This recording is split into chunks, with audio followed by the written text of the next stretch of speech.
So let's continue on in Unit 4 and the quantities and do some more problems.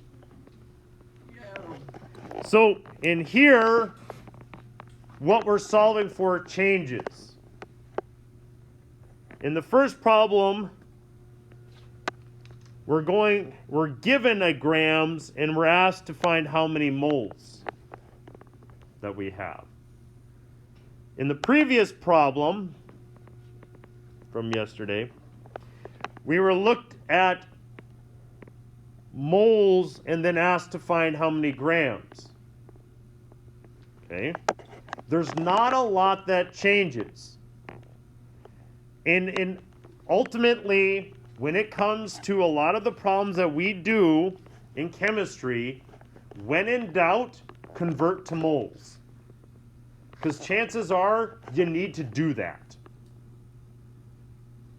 It's just how you do that becomes pretty much what chemistry talks about from here on out.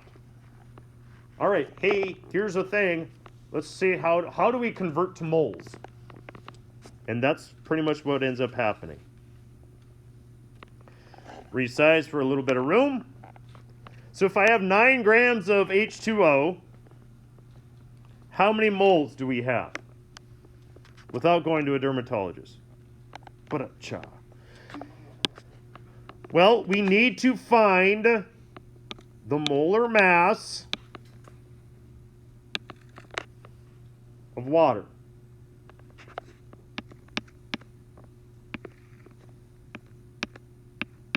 I have 2 hydrogen, 1 oxygen. My hydrogen, rounded to I believe 2 decimal places, is 1.01. Carrying the full one might be more time consuming. Oxygen, 15.99.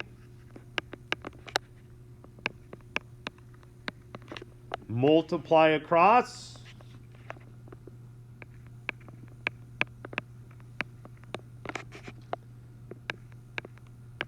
And then we add down. This is the way that I do it. There are other methods. If you feel more comfortable doing that, that's what you have to do. And so we do that. One. To give me an answer of 18.01 grams per mole.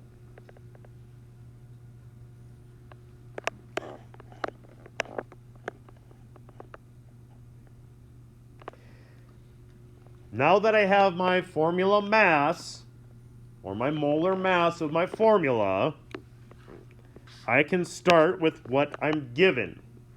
And in this case, I'm given 9, it's not a very good 9, more of a G there, 9 grams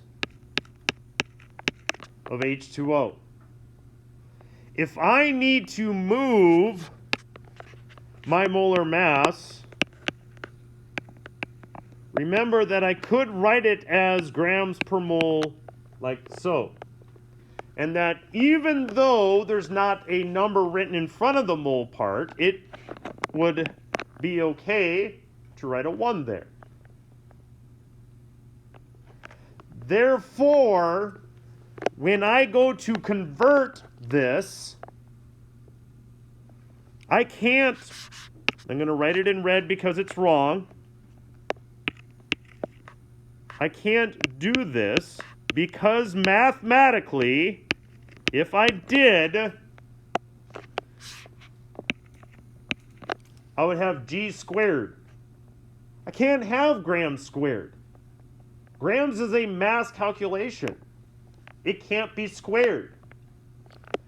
So that would be, well, that's incorrect as that, but therefore sometimes people go then, okay, what do I do then?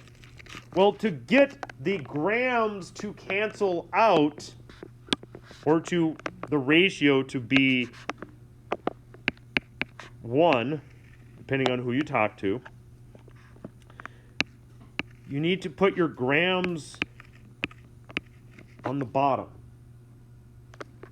And then the moles on the top. Just like we convert, your want is going to go on the top. Just like in a conversion problem. When you're converting from centimeters to meters. You're on top because that's what you want. Your centimeters goes on the bottom because that's what you want to get rid of, or ratio out to 1. Because that happens algebraically, those would cancel out or ratio out to 1. Technically, this is 9 over 1. Most of us can see that if I multiply across the top, I would have 9. And if I multiply across the bottom, it would be 18. Many people, many in this classroom, could easily look at this and say, oh, it's just 9 divided by 18.01. And you'd be correct. Because ultimately, that's what you're doing when you were multiplying across the top and then a bottom. Okay? So you essentially are doing that part.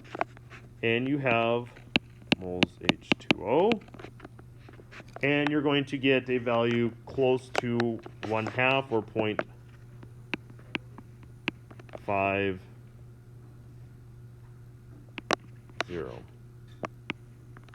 moles H2O.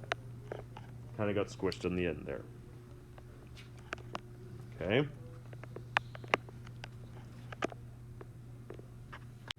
So I'm going to erase stuff up to make for the next one.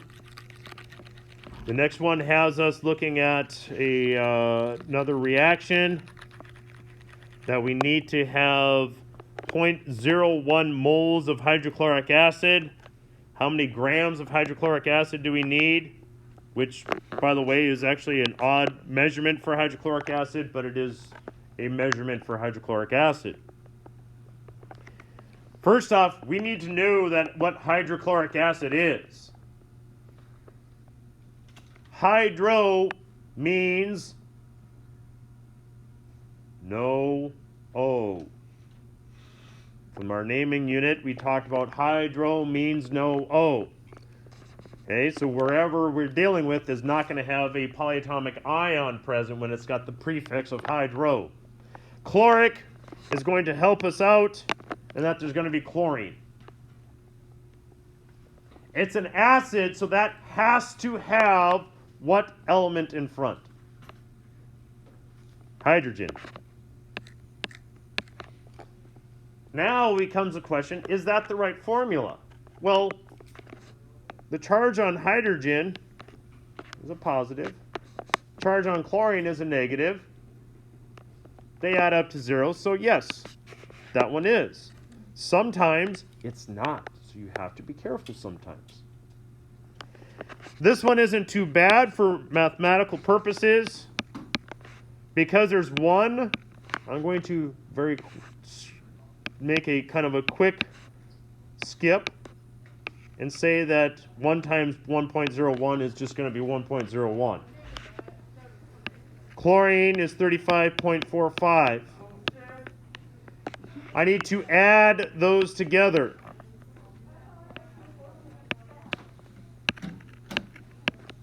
And get me 36.46 grams per mole. I still have, now I can start with what I'm given,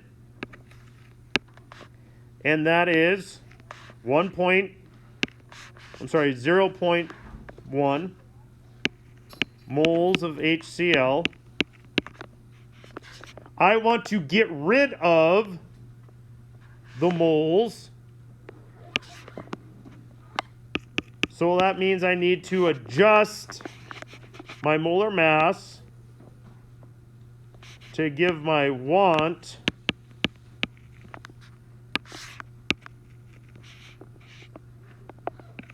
of grams on top over 1 mole. My moles cancel out to give me value. Get what that is up here.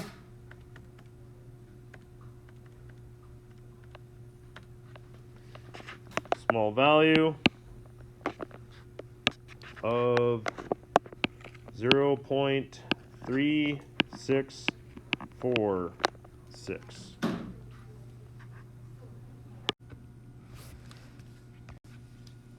So now we're asked to look at how many atoms are there in 4 grams of helium. And so this one has us going over a number of other steps with that as well. We can look at resizing this here so we can kind of show our work a little bit better as well with that. And so when we go from how many atoms from 4 grams of helium, it is, again, it's a step-by-step process, and because of that, we have some options in how we do this. So let's start with what we're given. Since we're using just the helium atom in itself, it is probably going to be just easier. Calculating the formula mass isn't going to be super hard, so we will probably forego that. But just like any and all conversions, we have to start with what we're given, and that's grams of helium. We're then asked again and when in doubt, we solve for moles, and that's kind of the big thing that we need to start doing. It's like, well, how do I go from grams of one thing to pretty much almost anything else in chemistry? It's converting through moles, and a lot of times that will require you to find the formula mass. Well, for this one here, it is just helium, so the molar mass of helium is about 4.002 grams per mole. Now, you have a couple options. Is that you could stop here, do your multiplication or division, get an answer, and then continue on. Or you can do the next step, and now that you have it in moles, because the grams would cancel out, you now need to use the conversion between moles and atoms. Well, you know that 1 mole is equal to Avogadro's number of 6.02 times 10 to the 23rd atoms. That would cancel out the moles that we have here. And now we would be able to do our multiplication as we go across, and then divide that we have there, and then through it all we end up with, it's just shy, it's very, very close. If we do some with the rounding, you're probably going to look at 6.02, because 4 grams of helium is essentially 1 mole of helium times 10 to the 23rd atoms of helium. Then that's with a little bit of rounding. It actually ends up being 6.01699, but we'll just round it up to make sure kind of everything's as is. Now the next one, how many grams or G of nitrogen do you have if you have this many molecules? Well, leaving that up there, we're kind of doing that same thing. Is now we're going from molecules to atoms, or to grams. How we do that is almost the same way, but it's backwards. And so we have now what we start with, just like all conversion problems. And when in doubt, convert to moles. And this is where, again, converting to moles is going to allow us to go from molecules of one thing to something else. So molecules of nitrogen to moles, and it would be 1 mole, and it would be Avogadro's number that we end up having to divide by.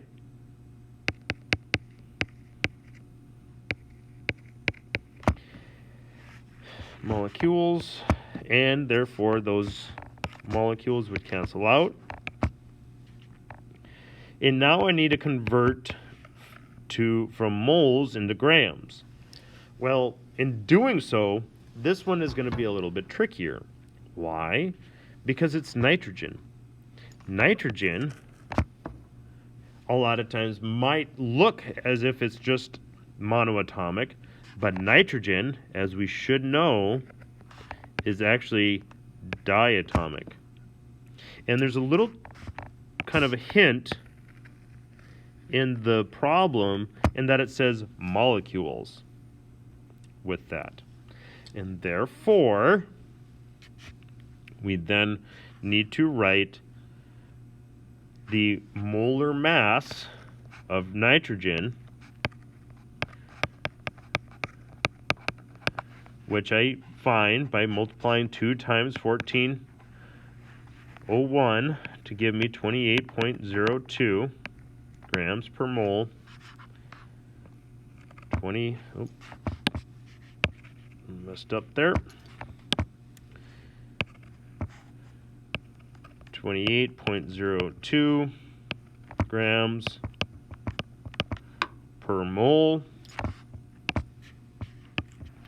Moles cancel out.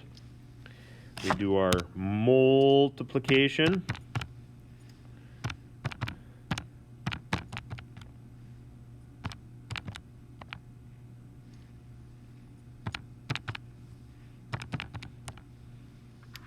And therefore we would have a total mass of about 1,089.15 grams of nitrogen, which would actually be quite a bit, but nitrogen is it's nitrogen gas, and therefore that would actually be quite a large amount of nitrogen that would be necessary.